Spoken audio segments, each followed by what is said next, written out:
శ్రీగురుభ్యో నమ. హరి ఓం. శ్రీమహాగణాధిపతయే నమ. శ్రీమహాసరస్వత్యై నమ. శ్రీగురుభ్యో నమ. హరి ఓం. అజ్ఞానతిమిరాంధస్య జ్ఞానాంజనశలాకయా చక్షుర్మీలితం येन తస్మై శ్రీగురవే నమః. విశ్వావసనామ సంవత్సర ఫలితాలు చెప్పుకుందాం. విశ్వావసనామ సంవత్సరం చైత్రశుద్ధ పాడ్యమి ఆదివారం 30/3/2025 అంటే 30వ తారీఖు మార్చి నెల 25వ తారీఖున రేవతి నక్షత్రయుక్త ఆ రోజున విశ్వావసనామ సంవత్సరం ప్రారంభమైంది. 2025 విశ్వావసనామ సంవత్సరం 9వ రాశి ధనస్సు రాశి. ఈ రాశి ఫలితాలు, ఈ సంవత్సర ఫలితాలు తెలుసుకుందాం. ఈ రాశి ఎట్లా ఉంది మనం వివరిద్దాం. ఈ రాశికి ఈ ధనస్సు రాశి వచ్చేప్పటికల్లా 5 ఆదాయం 5 ఖర్చు, 5 రాజపూజ్యం 1 రాజావమానం, ఆదాయం ఖర్చు సమానం. తర్వాత మంచి అనిపించుకోవటం 5, చెడు అనిపించుకోవటం 1. అది అట్లా ఉంది. ఈ సంవత్సరంలో గ్రహాలు తర్వాత ఈ ధనస్సు రాశికి వచ్చేటప్పటికల్లా ఒక్క శుక్రుడు తప్పితే ఏ గ్రహాలు బాగాలేవు. తర్వాత ధనస్సు రాశికి అర్ధాష్టమంలో శనిపడ్డాడు. ఈ అర్ధాష్టమంలో శనిపడటాన చాలా ఖర్చులు, ఇబ్బందులు బాగా ఎక్కువగా ఉంటాయి.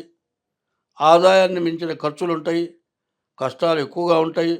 ఉద్యోగంలో కూడా సరైనటువంటి ఆదాయం ఉండదు. వచ్చే ఆదాయం కూడా పోవచ్చు, చేసే ఉద్యోగం మానుకోవచ్చు, వ్యాపారం కూడా స్తంభించిపోవచ్చు. చాలా అష్టకష్టాలు రావడానికి అవకాశం ఉంది. కాబట్టి ఈ రాశి వాళ్ళు చాలా జాగ్రత్త పడాలి. ముందుగా మీ జాతకరీత్యా మీ జాతకం చూపించుకోండి. ఎప్పుడు కూడా సుఖం వచ్చినప్పుడు ఆనందం కంటే కష్టం వచ్చినప్పుడు కూడా దుఃఖపడకుండా ఉండాలి అంటే జాగ్రత్త అవసరం. కాలికి దెబ్బ తగిలిందండి, ఒక గోరు లేచింది, రక్తం వచ్చింది, అది అందరితో పోదు. దానికి ఇంజెక్షన్ చేయించాలి, కట్టు కట్టించాలి. అదే పోతుందిలే తిరిగామనుకో, ఆ వేలికి మట్టి తగిలితే సెప్టిక్ అవుతుంది. సెప్టికల్లా వాడకుండా ఉంటే క్యాన్సర్ అవుతుంది. వేలు తీసేయాల్సి వస్తుంది, వేలుతో పాటు కాలు కూడా తీసేయాల్సి రావచ్చు క్యాన్సర్ అయితే. అందువల్ల కొద్దిలో జాగ్రత్త పడితే ఎప్పుడైనా మంచిది. ఈ రాశి వాళ్ళు కొద్దిలో జాగ్రత్త పడటం చాలా అవసరం. కాబట్టి ఈ రాశి వాళ్ళు మీ డేట్ ఆఫ్ బర్త్ ద్వారా మీ జాతకాన్ని చూపించుకోండి. తర్వాత మీ ఇష్టదైవాన్ని ఎప్పుడు కూడా పూజించండి. ఈ ఇష్టదైవాన్ని పూజించడమే కాక ప్రతి శనివారం కూడా శివాలయం నవగ్రహాల గుళ్ళో శనికి అభిషేకం చేయించుకోండి. ప్రతి సోమవారం ఈశ్వరాభిషేకం చేయించుకోండి. తర్వాత బియ్యపు పంచదార కలిపి చీమలకు పుట్టలకు వేయండి. తర్వాత మీ గ్రహచారం చూడాలంటే డేట్ ఆఫ్ బర్త్ ద్వారా జాతకం చూపించుకోండి. ఈ జాతక రీత్యా ఏమి చేయాలి దాని వివరణ ఏదో చెబుతా. మీకు కావాలంటే మా ఫోన్ నెంబర్ ఉంటుంది. మా ఫోన్ నెంబర్ ద్వారా సంప్రదించి మీ జాతకం చూడాలంటే దానికి తగిన ఫీజు చెల్లించి మీ జాతకం చెప్పించుకోండి. మీకు ఎటువంటి సమస్య ఉన్నా సమస్యకి మార్గం చెబుతాం. ఆ సమస్యకి ఏ పూజ చేస్తే ఏం చేస్తే మీరు ఇబ్బంది లేక ఉంటారు అనేది లేకుండా ఉంటారు అనేది మీకు పూర్తిగా తెలియపరుస్తాం. కాబట్టి మీరు చెడు వచ్చినప్పుడు మాత్రం జాగ్రత్త పడటం చాలా అవసరం. ఈ అర్ధాష్టమ శని మరి మార్చి 30 నుండి 2 సంవత్సరాల 6 మాసాలు శని బాగాలేడు. కాబట్టి ముందు మీ డేట్ ఆఫ్ బర్త్ ద్వారా మీ జాతకం చూపించుకుంటే ఎంతైనా మంచిది. అది కూడా కాక ముందు మీరు ఇష్టదైవాన్ని పూజించండి. తల్లిదండ్రులకి అన్నం పెట్టండి. అన్నం పెట్టకపోతే పర్వాలేదు, కానీ గుళ్ళో గుగ్గిలం వేయటం కంటే గుళ్ళో పిచ్చితే వాసన వచ్చేదిట. గుగ్గిలం వేయటం మంచిది. అపానవాయువు వస్తే దుర్వాసన, 10 మంది చేసిన చోటే దుర్వాసన వస్తుంది. ఇట్లాంటి పని చేస్తే ఎవరు కూర్చోలేరు. దానివల్ల ఇన్ఫెక్షన్ వస్తుంది, వ్యాధులు వస్తాయి. ఇట్లాంటివి రాకుండా ఉండాలంటే నలుగురు చేరినా కూడా మన చెడు టైం అప్పుడు రకరకాలైన సమస్యలు వస్తాయి. కాబట్టి ఈ రాశి వాళ్ళు మీ జాతకం చూపించుకోవడం చాలా అవసరం. అందులో మీకు ప్రత్యేకించి చెబుతున్నాను, చెయ్యరాని పొరపాటు పనులు తెలియకుండా జరిగిపోతున్నాయి. గోవు మహాలక్ష్మి అన్నారు. హిందూ దేశంలో గోవును అందరూ పూజిస్తారు. ఈ గోవును పూజించడమే కాదు, వ్యవసాయదారులందరూ కూడా గోవుని లక్ష్మిలాగా, ఎద్దుల్ని పరమేశ్వర స్వరూపంగా పూజించి మరి పొలం దున్ని ఇంట్లో ఉన్న వ్యక్తుల కంటే గోవుని ఎద్దుని కూడా చాలా ప్రేమగా దానికి తగిన ఆహారం పెట్టి, అది అంబా అని అరిస్తే అమ్మ అని అరిచినట్లు, మరి ఆదిశక్తిని కేకపెట్టి అరిచినట్లు ఆ దూడ కానీ ఆవు కానీ ఎద్దు కానీ అంబా అని అరిచిందంటే, ఆకలైతే మనం అరుస్తామా అని అరుస్తాం దెబ్బ తగిలితే.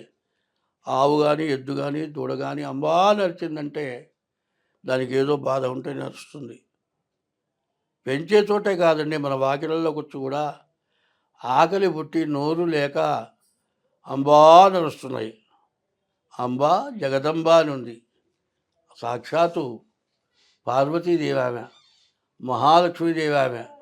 గడపలో కూర్చున్నటువంటి ఆవుకి ఆహారం పెట్టండి, మీకున్న దుష్కృతాలు పోతాయి. సంతానం అనేవాళ్ళ సంతానం కలుగుతారు. మీరు చేసిన పాపాలను కూడా నశించిపోతాయి. కానీ ఆ పనులు చేయటంలే. ప్రతి ఇంట్లో క్యారీ బ్యాగులో కూరగాయలు తరిగిన చిక్కులు దాంట్లో వేసి, ఇంట్లో చెత్త ఉంటుందని, బయట పారేయటంలో మళ్ళీ రోడ్డు మీద పడుతుందేమోనని బాగా మునేసి మూట కట్టి రోడ్డు మీద పడేస్తున్నారు. ఆవు ఆకలి కోసమని, ఆ చెక్కులు తిందామని నోటితో కొరికి 2 చెక్కులు నోట్లోకి వస్తాయి. తింటానికి బాగుంటుంది, ఉన్నాయిలే అనుకొని ఆ కవరు నవిలి మింగేస్తోంది. పేగుల్లోకి పోయి ఆవు చచ్చిపోతుంది. ఆవుకి ఆహారం పెట్టకపోగా ఆవు చచ్చిపోయే పరిస్థితి వస్తుంది. కొన్ని ఆవులకి డాక్టర్లు ఆపరేషన్ చేసి లోపల ఉన్నటువంటి ఈ కవర్లను తీశారు. ప్రభుత్వం కానీ కొంతమంది సంఘాలు కానీ ఈ క్యారీ బ్యాగులు వాడద్దు, దీనివల్ల చాలా నష్టాలు ఉన్నాయి.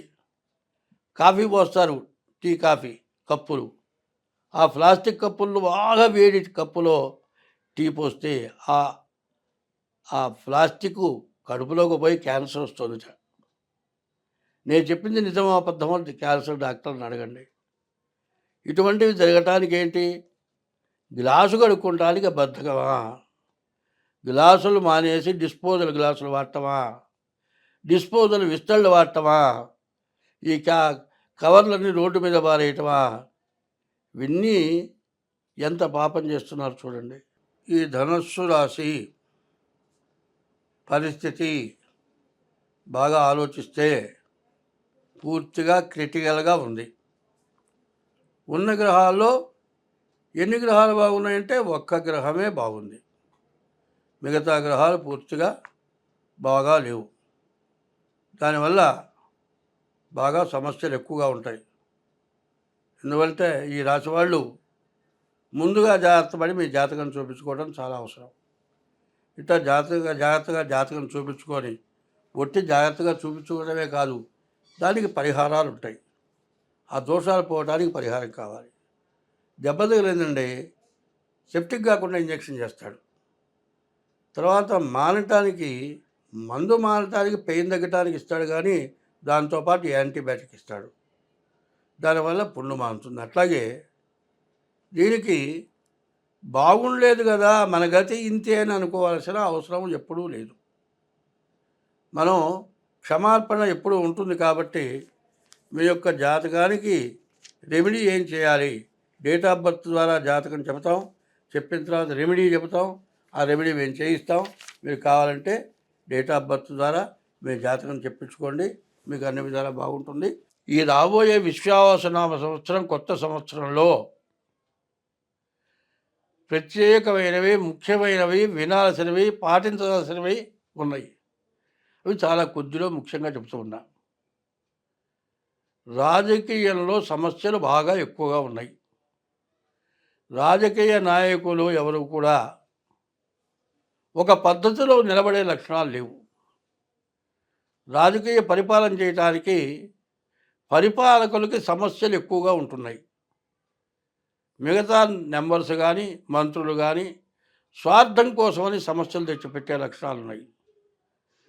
సరే, పరిపాలకులకి ఈ ఇబ్బంది ఉంటే, పరిపాలకులకు కొద్దిగా ఇబ్బంది ఉంటే ప్రతిపక్షాలు మాత్రం దీన్ని బాగా గొడవ చేసి ముందు ప్రతిపక్షాలు పాలకపక్షం కొట్టుకోవటం, పాలకపక్షాలు కొట్టుకుంటే దాన్ని ఎగదోసి ప్రతిపక్షాలు అల్లరి చేయటం, ఇదొక సమస్య. కుటుంబ సభ్యుల్లో ఇవాళ ఉన్నటువంటి పెరిగిపోయినటువంటి ఖర్చుల వల్ల, ఆదాయం తక్కువ వల్ల, ఇవాళ వచ్చే ఆదాయం చాలకపోవటం వల్ల కుటుంబ కలహాలు బాగా వస్తున్నాయి. రెండోది. మూడోది ఏమిటంటే ప్రపంచ దేశాల్లో కొన్ని దేశాలు పైకొచ్చినాయి. ఆ పైకొచ్చిన దేశాలు తనకంటే ఇంకో దేశం పైకి రాకూడదు కాబట్టి, రాకుండా పోవాలనే ఉద్దేశంతో పైకి వస్తూ ఉన్న ప్రభుత్వాల్ని అణగదొక్కి వాళ్ళే పై స్థాయిలో ఉండాలి అని చెప్పి మరి తక్కువగా ఉన్నటువంటి వాళ్ళని ఎగగొలిపి బాగా పరిపాలన చేస్తూ పైకొస్తూ ఉన్న దేశాలని అణచివేయటం కోసమై పైకొచ్చిన దేశాలు చిన్న దేశాలు చేత పైకి వస్తున్న దేశాల మీద యుద్ధం ప్రకటించి అన్ని దేశాలని నాశనం చేయటానికి కాండతో యుద్ధాలు జరిపే లక్షణాలు బాగా ఎక్కువైనాయి. ఇదివరకు మీరు చూచారు. మరి ఏమైంది? అమెరికా, రష్యా ఉన్నాయి. ఈ రష్యా బాగుంటే ఒకప్పుడు కొంత విడబడది. తర్వాత మరి రష్యాలో ఉక్రెయిన్ అనే ఓ భాగం దాంట్లోది. సరే, వాళ్ళలో వాళ్ళకి తేడాలు వచ్చి గొడవలు పెంచుకోవడం ఎందుకని వాళ్ళు విడబడిపోయినారు. సరే, వాళ్ళలో వాళ్ళకి మళ్ళీ ఏదో కొద్దిగా గొడవ వచ్చింది. అయితే ధర్మంగా రష్యా విడగొట్టినటువంటి ఉక్రెయిను రష్యాని అణిచివేయాలనే ఉద్దేశం దానికే కలిగిందో, వేరే దేశాలు వాళ్ళని ప్రగల్పితే, వాళ్ళని ఎగ్గునిపితే వాళ్ళు యుద్ధానికి దిగారో తెలియదు. కానీ అది పెద్ద యుద్ధం జరిగేది, ప్రపంచ యుద్ధం అవుతుందేమో అనిపించే పరిస్థితి వచ్చినప్పుడు ఉక్రెయిన్ సర్వనాశనం అయిపోయింది. ఇప్పటికీ ఇంత జరిగిన తర్వాత యుద్ధాన్ని ఆపటానికి కొన్ని ప్రపంచ దేశాలు పట్టుబడితే యుద్ధం ఆగింది. కానీ యుద్ధం జరిగింది, తర్వాత రష్యాని నష్టపరిచింది, ఉక్రెయిన్ నష్టపడ్డది. కానీ ఈ యుద్ధంలో కొన్ని దేశాలు మాత్రం బాగుపడ్డాయి. ఇట్లాంటివి చాలా జరగటానికి ఇప్పుడు బాగా అవకాశాలు ఉన్నాయి. ఇది రాను రాను ఉన్న ప్రపంచ దేశాల్లో సగం దేశాలు ఒక భాగం, సగం దేశాలు ఒక భాగంగా అయినట్లయితే ప్రపంచ యుద్ధం తప్పేటట్లుగా లేదు. అట్లాగే కుటుంబ సభ్యుల్లో సగం అటు సగం ఇటు అయితే కుటుంబం విచ్ఛిన్నం అయిపోతుంది.